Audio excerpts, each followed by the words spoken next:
அன்பார்ந்த இறைமக்களே, கிறிஸ்துவின் மறுப ஜபக்குழியின் வாயிலாக இன்று உங்களை சந்திப்பதில் நான் பெரும் மகிழ்ச்சி அடைகிறேன். மக்களை, சந்தோஷமாக இருக்கீங்களா? நிறைவாக இருக்கீங்களா? மகிழ்ச்சியாக இருக்கீங்களா? மன அமைதியாக இருக்கீங்களா? மக்களே, மகிழ்ச்சியும் மன அமைதியும் இறைவன் தந்ததல்லவா? அதை யாரும் நம்மிடமிருந்து தட்டி பறிக்க முடியாது இல்லையா? ஜெபிக்கிறீங்களா? இறைவார்த்தை படிக்கிறீங்களா? இந்த செய்தி கேட்குறீங்களா? நாங்களுமே இந்த செய்தி கொடுக்கும்போது உடல் ஆரோக்கியத்தோடு இருக்கோமா இல்லையா என்பது உங்களுக்கு தெரியாது. ஆனாலும் இந்த செய்தி உங்களிடம் வந்து சேர வேண்டும் என்று ஆவியானவர் எங்களை தூண்டுகிறார் இல்லையா? 5 நிமிஷம்தான் மக்களே. இந்த 5 நிமிஷம் உங்களால் கேட்க முடியலன்னா காலமுள்ள நாம் வருந்தும்போது என்னத்தை கேட்க போகிறோம்? நம்ம கேட்க முடியாதவரை ஆகிவிடுவோம் இல்லையா? அதனால் ஒவ்வொரு நாளும் இறைவார்த்தை வாசிங்க, கேளுங்க, படிங்க. அதன்படி நமக்கு நிறைவேறுக்கும். இன்று அவர் நமக்கு என்ன இறைவார்த்தை தருகிறார் பார்ப்போமா?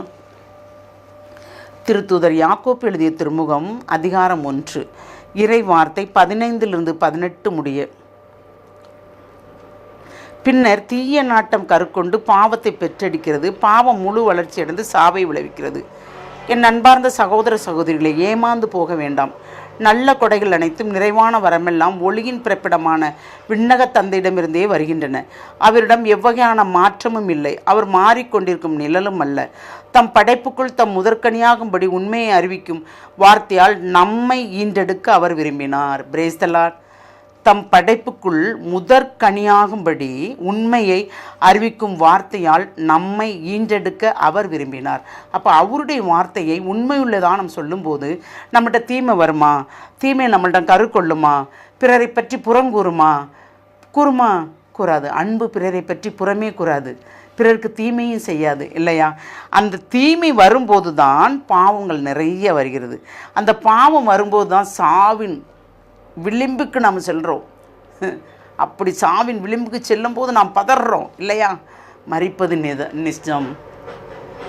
இந்த நேரத்தில் கைகொடுப்பார் யார் அப்படின்னு நம்ம நினைக்கிறோம். ஆனாலும் இறைவனுடைய இரக்கம், எவ்வளவு கோபம் இருந்தாலும் ஒரு நொடி சினத்தினால் பல நொடி பேரிரக்கத்தால் நம்மளை நிறைவாக ஆசீர்வதிக்கிறார்.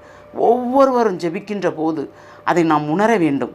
நமக்காக என்று ஜெபிக்கிறோமே, நாம் பிறருக்காக ஜெபித்தோமா அப்படி என்று நாம் நினைக்கும்போது பிறருக்காக ஜெபிக்கின்ற ஜெபங்கள் நன்றாக கேட்கப்படும். என்றால் நல்ல கொடைகள் அனைத்தும் நிறைவான வரமெல்லாம் ஒளியின் பிறப்பிடமான விண்ணகத்தந்தையிடமிருந்தே வருகின்றது. அவரிடம் எவ்வகையான மாற்றமும் இல்லை. அவர் மாறிக்கொண்டிருக்கும் நிழலும் அல்ல. ஏனென்றால் வார்த்தையான தேவன், வாக்கு மாறாத தேவன்.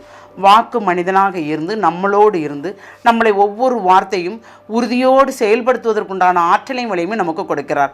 அந்த வலிமையை தந்தது இறைவன். அவருக்கு எதிர்மாறாக நாம் செயல்பட்டால் கண்டிப்பாக நாம் ஏமாந்து போவோம்.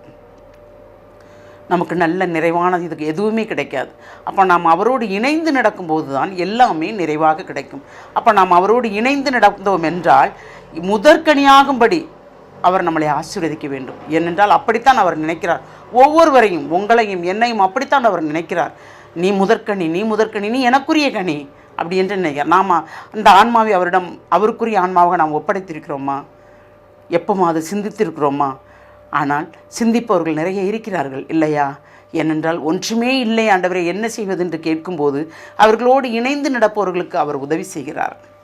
என்கிட்ட எல்லாம் இருக்குது, எனக்கு யார் உதவியும் தேவை என்று சொல்லும்போது, தேவை இல்லை என்று சொல்லும்போதே தேவையான இருப்பது அனைத்தையுமே ஒன்றுமில்லாமல் போய்விடுகிறது.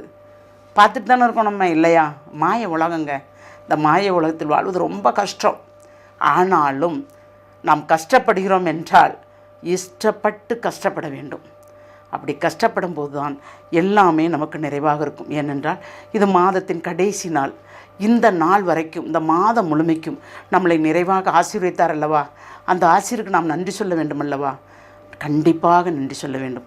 கண்ணுக்குள் வைத்து பாதுகாத்தாரே, எது தேவையோ அதை அனைத்தும் செய்தாரே. இவ்வுலக வாழ்க்கை மட்டுமல்ல ஆண்டவரே, விண்ணக பேற்றி நாங்கள் அடையும்படி நீர்தாமே ஆசீர்வதிக்க வேண்டும் என்று அவரிடம் கேட்போமா? எல்லாம் வல்ல இறைவா, உம்முடைய இரக்கப்பத்திற்கு அளவே இல்லையாம் ஆண்டவரே. எதை கொண்டு நாங்கள் நிறைவேறுவோம் ஆண்டவரே? ஒன்றுமில்லை, உம்முடைய இறை வார்த்தை கொண்டுதான். அதுதான் உயிருள்ள மண்ணாண்டவரே. அந்த உயிருள்ள மண்ணாவை நாங்கள் நாள்தோறும் உட்கொள்ளும் போது அதன் மூலமாக நாங்கள் நிறைவான ஆசிரியை அடைகிறோம் என்பதை நாங்கள் ஒத்துக்கொள்கிறோம் ஆண்டவரே. அந்த ஆசிரியை மூலமாக ஒவ்வொருவருக்கும் பிறருக்கும் உதவும் வரத்தை தந்தீரே, அதற்கு நன்றி ஆண்டவரே. எல்லாம் வல்லவரே, உம்முடைய கிருபை உம்முடைய யாரையெல்லாம் தேடுகிறார்களோ அவர்களுக்கு நிறைந்து கிடைக்கட்டும் ஆண்டவரே. எண்ணிலே உம்மிட்டு பிரியாத மக்களை உம்முடைய செட்டைக்குள் வைத்து நீர் பாதுகாத்தல் ஆண்டவரே. எந்த துன்பம் வந்தாலும் ஒரு நொடிக்கில் அது மாயமாக மறைந்து போகும் என்று அவர்களுக்கு ஆறுதல் மொழி கூறும் ஆண்டவரே. நீர் ஆறுதல் மொழி கூறுபவர், அருகில் இருந்து அவர்களை அரவணைத்துக் கொள்பவர். நாங்கள் விசுவசிக்கிறோம், நம்புகிறோம்.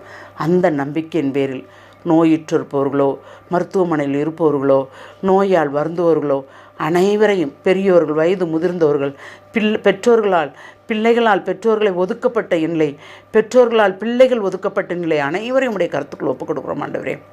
யார் யாருக்கு என்ன தேவையோ அனைத்தும் தேவரீர் செய்து கொடுக்க போகிற இந்த கிருபைக்கு நன்றி கூறி, இந்த மாதம் முழுமைக்கும் எங்களை நிறைவாக நீர் ஆசீர்வதித்த கிருபைக்கு நன்றி கூறி எங்களை முழுமையாக உம்முடைய இரக்கத்துக்குள் ஒப்புக் கொடுக்குறோம்.